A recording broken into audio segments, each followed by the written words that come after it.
Στο προηγούμενο μάθημα είχαμε μιλήσει για τα κοινωνικά δίκτυα. Σε αυτό το μάθημα θα μιλήσουμε για την έννοια του κακόβουλου λογισμικού. Αυτό το έχουμε ακούσει πολλές φορές ως ιός, αλλά η έννοια του κακόβουλου λογισμικού είναι πιο ευρεία. Ουσιαστικά το κακόβουλο λογισμικό είναι οποιοδήποτε πρόγραμμα που μπορεί και προσπαθεί μάλλον να βλάψει ένα πληροφοριακό σύστημα. Όταν λέμε πληροφοριακό σύστημα, εννοούμε είτε το υπολογιστικό σύστημα, δηλαδή το υλικό ή το λογισμικό, είτε να βλάψει τον χρήστη του συστήματος, για παράδειγμα να του κλέψει κάποια από τα δεδομένα του, κάποιους κωδικούς και να τα χρησιμοποιήσει, είτε να βλάψει μια εταιρεία η οποία χρησιμοποιεί το πληροφοριακό σύστημα έτσι ώστε να δημιουργήσει χάος και να δυσχεραίνει τέλος πάντων τις επιχειρησιακές λειτουργίες της. Τι ακριβώς είναι ο ιός? Είναι μια κατηγορία κακόβουλου λογισμικού. Ουσιαστικά πρόκειται για ένα πρόγραμμα το οποίο προσπαθεί να προκαλέσει προβλήματα στον υπολογιστή μας. Τι είδους προβλήματα? Για παράδειγμα, αδυναμία εκκίνησης, να μην μπορούμε να ανοίξουμε τον υπολογιστή, να συνδεθούμε στο λειτουργικό σύστημα. Ή ελάττωση της ταχύτητας επεξεργασίας, ή δυσλειτουργία των εφαρμογών που έχουμε εγκαταστήσει στον υπολογιστή μας. Και φυσικά όλα αυτά τα κακόβουλα λογισμικά, εκτός από τον υπολογιστή, μπορούν να εγκατασταθούν είτε στο κινητό μας, είτε στο τάμπλετ, είτε σε οποιαδήποτε γενικά υπολογιστική συσκευή.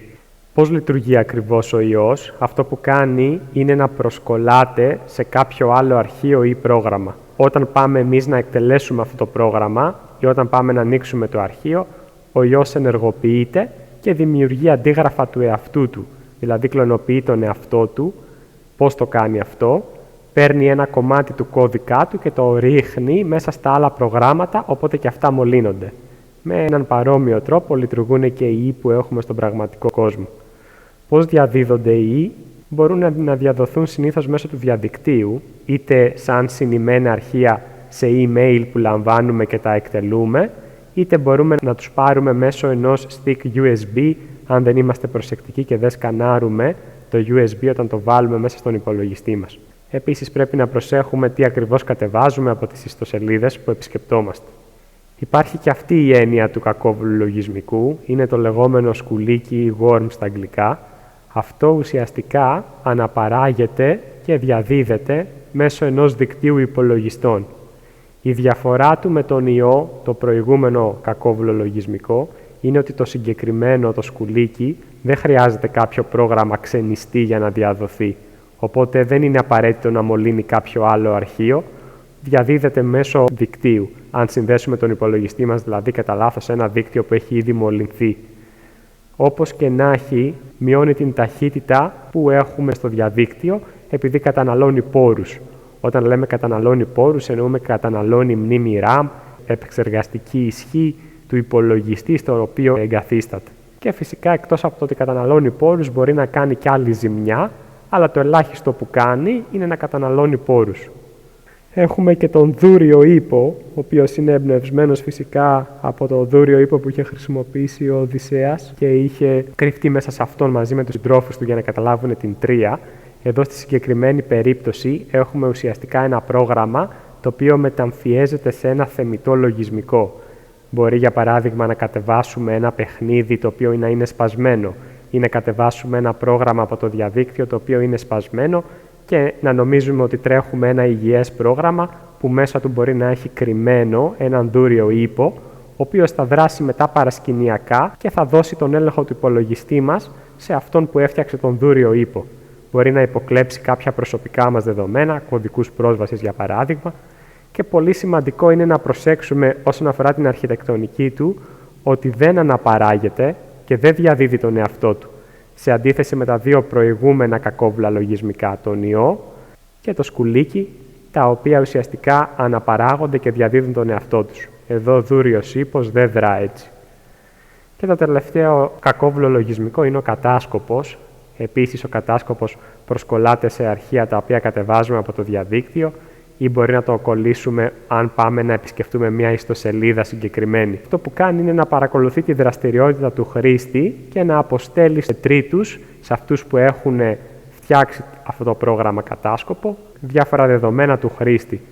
Επομένως, μετά αυτός που έχει φτιάξει τον κατάσκοπο θα μπορέσει, για παράδειγμα, να στείλει στον χρήστη διαφημιστικά μηνύματα ή να εκμεταλλευτεί με κάποιον άλλον τρόπο τα προσωπικά του δεδομένα.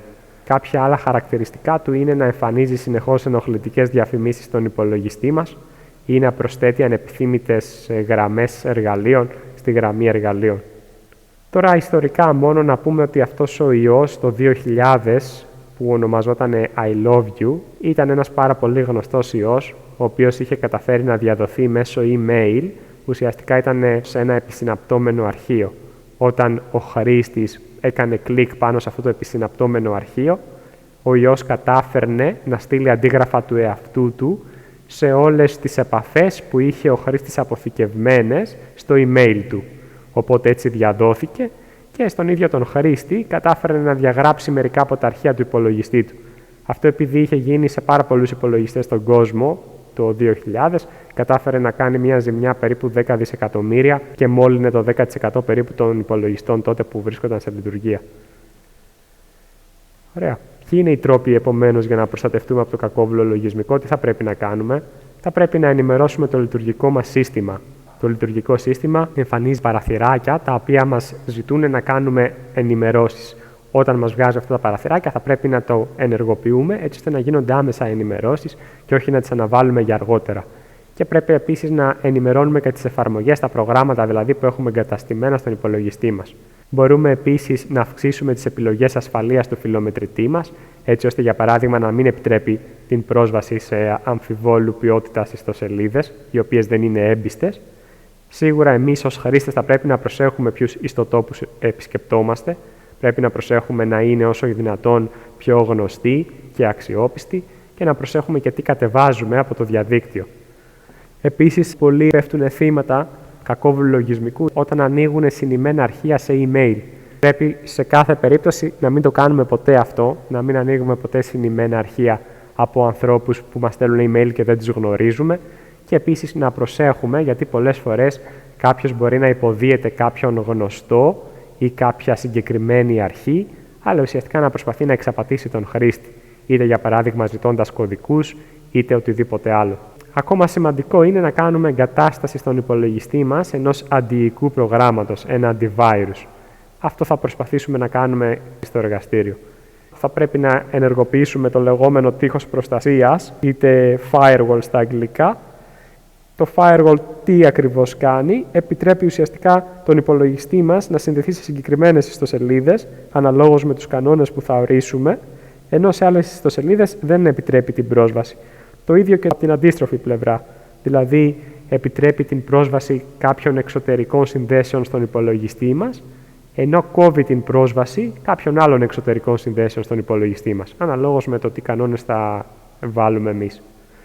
Και πρέπει να ενημερώνουμε όπως και να έχει τακτικά το antivirus, γιατί διάφορα καινούργια κακόβουλα λογισμικά κυκλοφορούν και θα πρέπει το antivirus να είναι ενημερωμένο. Το πιο σημαντικό σίγουρα είναι να κρατάμε σε τακτά χρονικά διαστήματα αντίγραφα ασφαλείας. Τι θα πρέπει να κάνουμε? Για παράδειγμα, μπορούμε να έχουμε έναν εξωτερικό δίσκο, στον οποίο να παίρνουμε όλα τα αρχεία μας με ένα συγκεκριμένο πρόγραμμα το οποίο κάνει συγχρονισμό, μία φορά τον μήνα, και να μεταφέρουμε τα αρχεία ουσιαστικά από τον υπολογιστή στον εξωτερικό δίσκο. Έτσι ώστε αν πάθουν κάτι τα αρχεία που βρίσκονται στον υπολογιστή, να έχουμε αυτά, τα εφεδρικά, που βρίσκονται μέσα στον εξωτερικό δίσκο. Αυτή είναι η λειτουργία του αντιοικού προγράμματος, μας προστατεύει ουσιαστικά από τα κακόβουλα λογισμικά, ενώ το firewall, όπως είπαμε, εμποδίζει την πρόσβαση κάποιου εισβολέα στον υπολογιστή μας.